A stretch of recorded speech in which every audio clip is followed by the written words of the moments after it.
Hello friends, welcome to I speak about money. अब हम अपनी वीडियो सीरीज में स्टार्ट करने जा रहे हैं जहां मैं आपको म्यूचुअल फंड की हर कैटेगरी को डिटेल्ड में एक्सप्लेन करूंगा, बिना टेक्निकल वर्ड्स, बिना जार्गन के।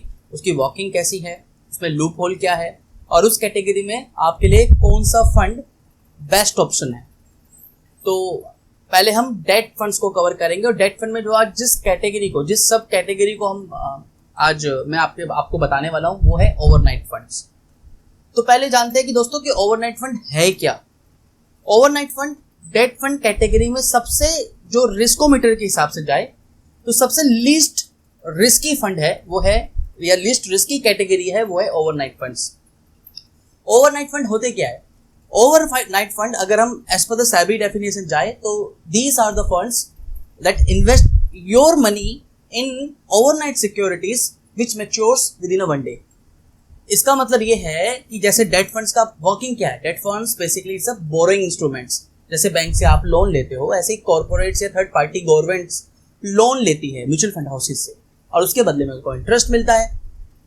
तो सेम आपका ओवरनाइट फंड भी आपका पैसा, जो भी आप पैसा निवेश कर रहे हो म्यूचुअल फंड में, स्कीम में जो पैसा डाल रहे हो, वो लैंड किया जा रहा है एक दिन की विंडो के लिए।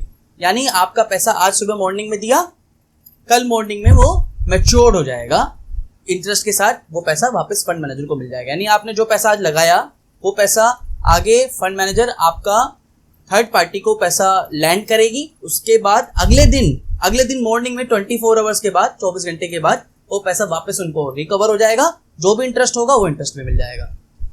अब ये बेसिकली ये विंडो जो क्रेडिट की जो विंडो है ये लगभग 24 घंटे की है। तो यहाँ पे इस वजह से जो क्रेडिट रिस्क होगा, यानी जो डिफॉल्ट रिस्क होगा, क्रेडिट रिस्क होगा, वो कंपैरेटिवली बहुत कम होगा। मैं ये नहीं बोलूंगा कि जीरो हो जाएगा, लेकिन इट इज वेरी मिनिमल, बहुत ही कम चांसेस होंगे। इसीलिए रिस्क कैटेगरी के हिसाब से देखा जाए तो डेट फंड में सबसे जो लीस्ट रिस्की फंड है वो ओवरनाइट फंड्स है। मोस्टली जितने भी कॉर्पोरेट्स होते हैं वो अगर उनको थोड़े से शॉर्ट ड्यूरेशन के लिए पैसा निवेश करना है तो वो ओवरनाइट फंड्स में इन्वेस्ट करते हैं। अब सवाल आता है कि ये जो ओवरनाइट फंड में जो आगे पैसा लैंड किया जा रहा है वो किन को लैंड किया जा रहा है?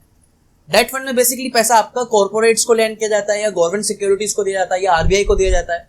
तो यहाँ पर ओवरनाइट फंड्स में आपका जो पैसे आगे लैंड किया जा रहा है 24 घंटे की इस विंडो के लिए, जो आगे पैसा जिस पार्टी को लैंड किया जा रहा है वो है आरबीआई के आपके RBI regulated money market instruments.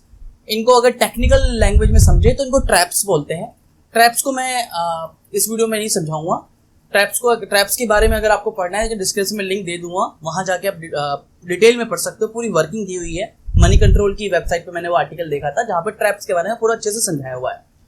लेकिन अगर आपको मुझे बेसिक में समझाना पड़े तो trap basically is RBI regulated money market instruments. पहले सिबलो में दिया जाता था, लेकिन 2019 में ये चेंज हो गया। तो 2018 में इंट्रोड्यूस हुआ था ट्रैप। तो ट्रैप बेसिकली एक शॉर्ट टर्म आपका मनी मार्केट इंस्ट्रूमेंट है जो कि आरबीआई रेगुलेटेड करती है। तो यहाँ पे जो रिस्क ऑफ डिफॉल्ट है वो जीरो है, नेग्लिजिबल है।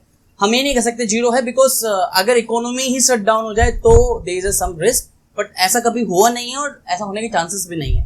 इसलिए यहाँ पे कहा जाता है कि इट इज ये वेरी नेग्लिजिबल रिस्क है। अब देखो मैं आपको फंड की होल्डिंग दिखाता हूँ पहले। तो आप देखें यहाँ पे HDFC फंड आपको दिख रहा होगा। HDFC फंड की होल्डिंग देखिए, यहाँ पे पैसा कहाँ निवेश है? यहाँ आपका सारा का सारा पैसा निवेश है ट्रैप्स में। अब आप दूसरी होल्डिंग देखिए, दूसरी होल्डिंग में भी देखोगे यूटीआई ओवरनाइट फंड, यहाँ पे आपका पैसा कहाँ निवेश है? ट्रैप्स में। तो कंक्लूजन ये है, मेरा कहने का मतलब यहाँ पे ये है कि आप चाहे फंड ए ले लीजिए चाहे फंड बी ले लीजिए, ऐसा मैंडेट जितने भी ओवरनाइट फंड होंगे सबका पैसा ट्रैप में ही निवेश होगा। ट्रैप, रिवर्स रेपो, ये सारे एक ही सेम सिमिलर इंस्ट्रूमेंट है, इन्हीं में आपका पैसा निवेश होगा। तो इसलिए ये कोई मायने नहीं रखता, there is no difference in overnight fund A, in overnight fund B. सिर्फ डिफरेंस इतना है कि इसी पूरे स्ट्रक्चर को मैनेज करने के लिए फंड ए आपसे चार्ज कर सकता है 1%, फंड बी आपसे चार्ज कर सकता है 1.5%। तो आपको कैसे चुनना है कि कौन सा फंड आपके लिए बेहतर है? ओवरनाइट कैटेगरी में आपको देखना है जिस पर्टिकुलर फंड की एक्सपेंसेस कम है और फंड का साइज ज्यादा है, फंड का साइज काफी बड़ा है, यानी काफी सारे कॉर्पोरेट्स वहां पे पैसा लगा रहे हैं, तो वो फंड आपके लिए बेटर ऑप्शन है। अगर मुझे आज आपको बताना पड़े कि कौन सा फंड में निवेश करना चाहिए ओवरनाइट कैटेगरी में, तो HDFC फंड आप देख सकते हो, ICICI फंड देख सकते हो, ICICI का SBI, आपको SBI ओवरनाइट फंड देख सकते हो। ये 3 फंड बेटर ऑप्शन है। तो ये आज ओवरनाइट फंड के बारे में हमने समझा। अब लास्ट जो क्वेश्चन है वो ये है कि किन इन्वेस्टर्स को ओवरनाइट फंड में निवेश करना चाहिए या किस ड्यूरेशन के लिए इन्वेस्टमेंट ज्यादा बेटर ऑप्शन होगा ओवरनाइट फंड्स में। तो दोस्तों देखो, अगर आपके पास एक सरप्लस मनी है और वो पैसा आपको 3 महीने तक रखना है, मतलब 3 महीने तक की विंडो है आपके पास, वो पैसा सिर्फ 3 महीने तक का ड्यूरेशन है जिसको आपको यूटिलाइज करना है। तो अगर आप उसे सेविंग अकाउंट में रखोगे तो 2-2.5% का इंटरेस्ट मिलेगा, 3% का मिलेगा। लेकिन ओवरनाइट फंड में अगर आप रखते हो तो लगभग 4.5-5% का इंटरेस्ट आपको मिल सकता है।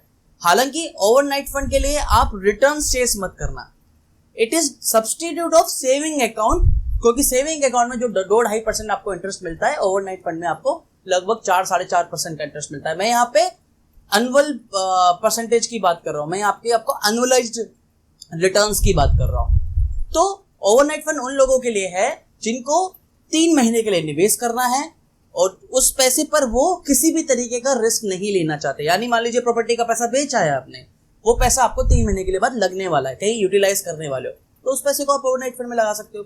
आपके पास कहीं से पैसा आया या लोन आया आपके पास, लेकिन आपके बच्चे की पढ़ाई के लिए आपको पैसा वो 2 महीने के बाद यूज कर रहा है, 3 महीने के बाद यूज करना है, तो आप ओवरनाइट फंड में रख सकते हो। तो इस तरीके से आप ओवरनाइट फंड यूज करोगे आपकी शॉर्ट ड्यूरेशन गोल्स के लिए, जो लगभग 3 महीने तक का जिसका पर्टिकुलर ड्यूरेशन है। 3 महीने से ऊपर की अगर आपकी जरूरत है तो उसके लिए लिक्विड फंड है, जो कि हम नेक्स्ट वीडियो में बात करेंगे, क्योंकि ये वीडियो सीरीज ऑफ वीडियो बना रहा हूँ आप लोगों के लिए जिसमें मैं आपको हर कैटेगरी में बताऊंगा। तो हम नेक्स्ट वीडियो में बात करेंगे जहां मैं आपको बताऊंगा लिक्विड फंड के बारे में, कि लिक्विड फंड्स में क्या क्या आपकी बेसिकली वर्किंग कैसी है, क्या क्या लूप होल्स है सिस्टम में, क्या क्या डिफॉल्ट्स हुए हैं पुराने पास्ट इंस्टेंसेस में, कैसे बचना है उनसे, क्या क्या पैरामीटर्स है, वो सब बात करेंगे नेक्स्ट वीडियो में। आज ये बेसिक वीडियो थी, पहली वीडियो थी हमारी जिसमें मैंने आपको ओवरनाइट फंड के बारे में बताया। तो अब एक बार क्विकली रीकैप कर लेते हैं कि ओवरनाइट फंड है क्या और इनके क्या क्या बेसिकली हमने पैरामीटर्स के बारे में जाना है। ओवरनाइट फंड आपका 24 आवर्स एक लैंडिंग इंस्ट्रूमेंट है।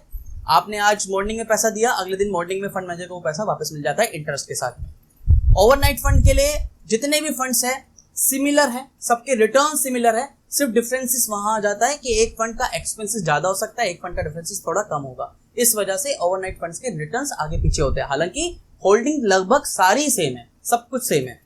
ओवरनाइट फंड किन के लिए है? जिनको 3 महीने तक के लिए निवेश करना है, उस पैसे पे किसी भी तरीके का कोई रिस्क नहीं चाहिए, पैसा प्रोटेक्ट करके रखना है, कैपिटल प्रोटेक्ट करके रखना है, ओवरनाइट फंड उन लोगों के लिए।